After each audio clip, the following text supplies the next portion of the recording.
Welcome back to my channel. This is the fifth vlog in the series of the build of the Model N scale train track. If you want to follow me in the whole process of building this table, please consider to subscribe to my channel and hit the bell icon to get notified for further videos. So in this vlog we are going to talk about powered sections. So this is the track layout from the bottom track, and we have the railway station over here. We have this curved line, we have a switch, and here a switch will go to the upper deck.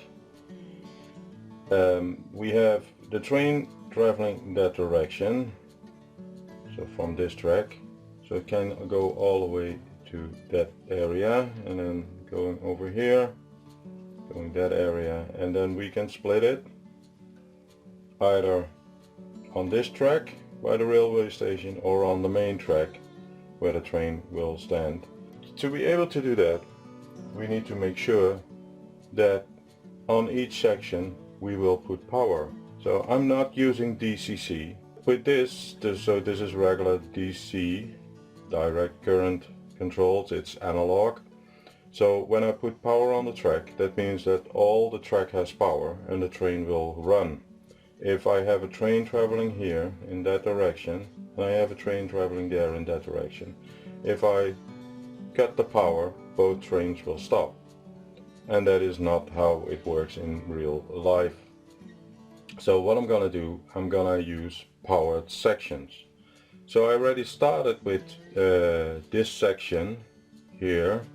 This is a small section which is actually too small to fit in a intercity, which I have currently on the track. So this section has power, so let's call this section number 1. So it has isolation points over here, which is done with these plastic isolations between the rails. So when I put power on this track, the rest of the track does not have any power.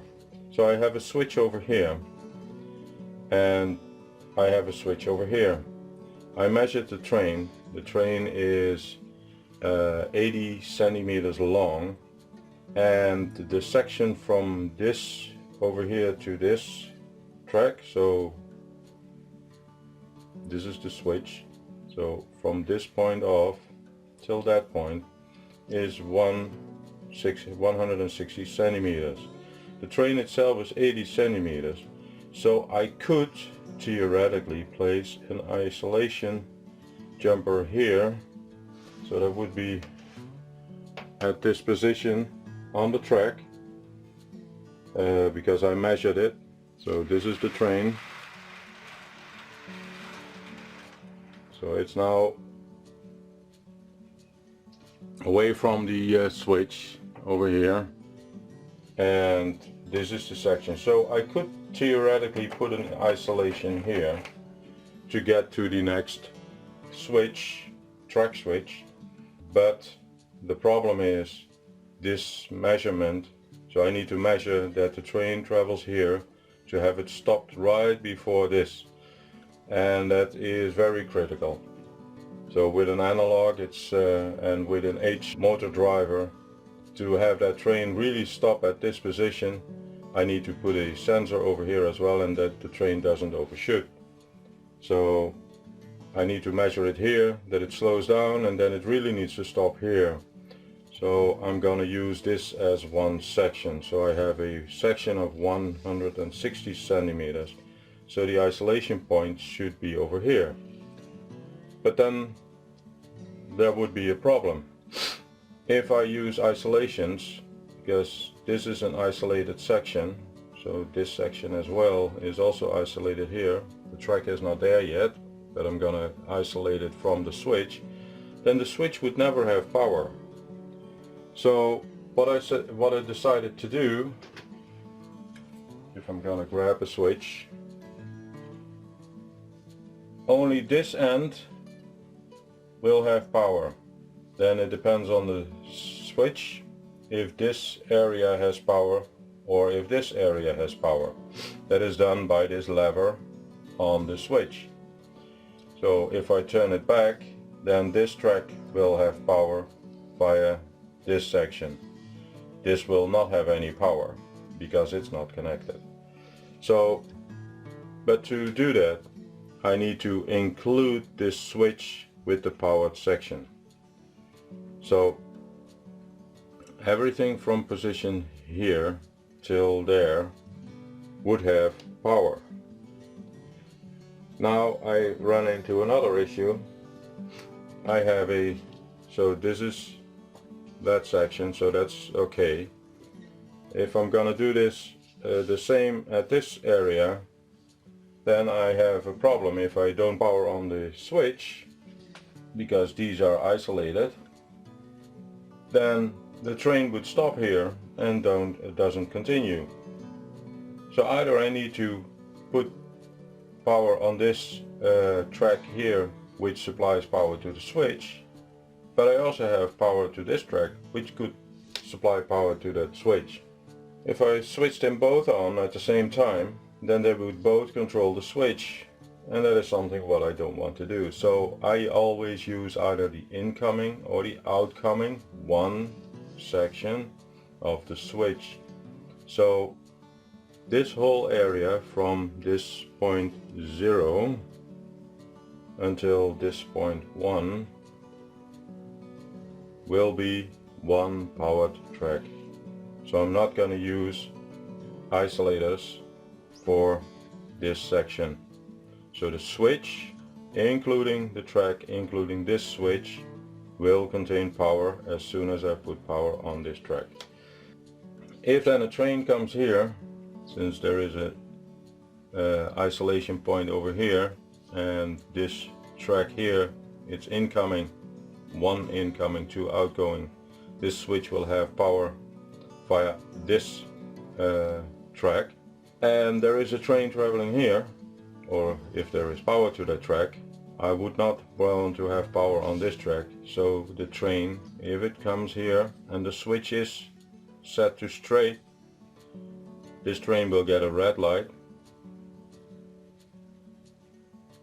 and stops. That is what I need to do in the software, which I'm gonna use. I'm gonna run a program on a Arduino to check where the train is. If there is power on this section should be free. If this switch is set to straight, and if that switch needs to be set to straight, if this one is set to straight as well, then this train will stop over here.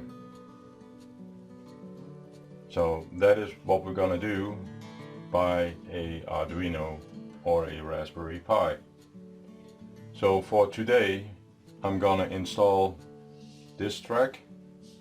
So I'm gonna use powered sections as well. So this track here will have power until here,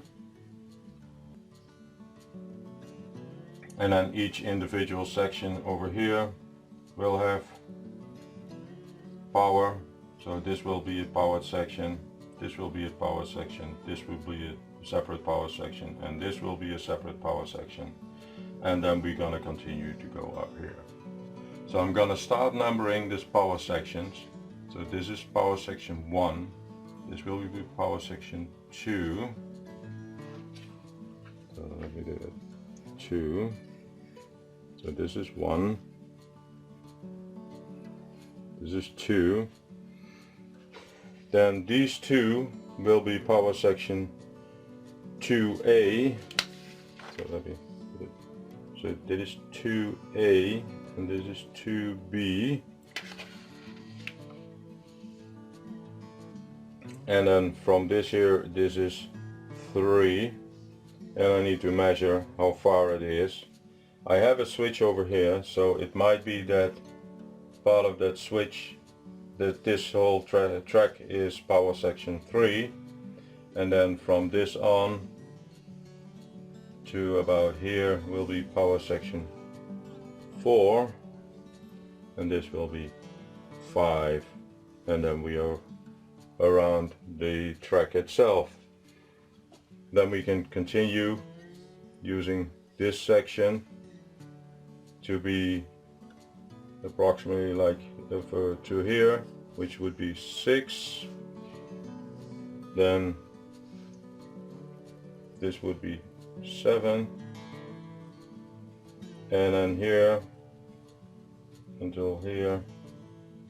This is a double switch, so I need to check. This is a very short section, but I think I'm gonna only cut the power over here. So this section itself will be section number 8. Then I have this section to power here. This will be section number 9.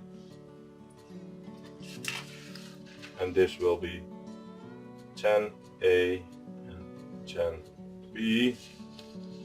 And that last section will be section number 11. The bottom track will contain 11 powered sections.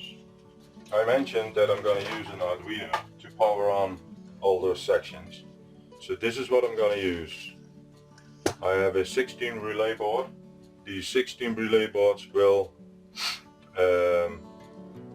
power on the sections. So I'm going to address that with the Arduino to put the power on. So this is a normally open section, and then DC power will get across these pins to the track. To check if there is a train coming, I'm going to use infrared detectors. It will check if there is a train, and they will put beside the track. This will be discussed in a new series, which will become the Tech Tuesday series, on how to wire it up with a Raspberry Pi or a Arduino. I know there are several channels which discuss this as well. I'm going to mention them in my vlog as well, but for now this will be done later on, and I'm going to describe one.